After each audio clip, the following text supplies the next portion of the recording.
चना सिजा केड़े मजा तो है गाइस स्वागत करे मोर फास्ट मिनी ब्लॉग के। तो सकाल सकाल में कलसी गुड़ी गोटे धरिक पले जैसे आम बाराड़े।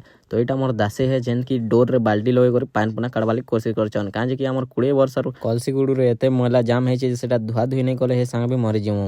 तो यहाँ मोर दासे कलसी गुड़ी के धुआ धुई करुछन और धुई सारला परे आम दुई दासे दासे चना तुलबार लगी पड़सु। चना चुनी तुली सारला परे पान पुना डाली कर नुना डाली करी यार मोर दुईटा दासे चुइल भी रेडी करछन।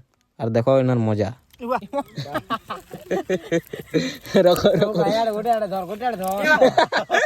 देखुछ पागलिया मन का भुरकुटी।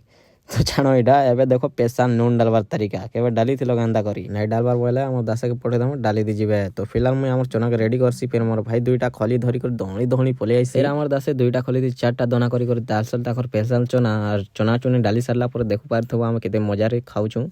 तो वीडियो जब पसंद लगला बोले लाइक करो शेयर करो और जदि नून डालबार कंटाक्ट करवार अच्छे बोले आम दासे के कंटाक्ट करि पारो।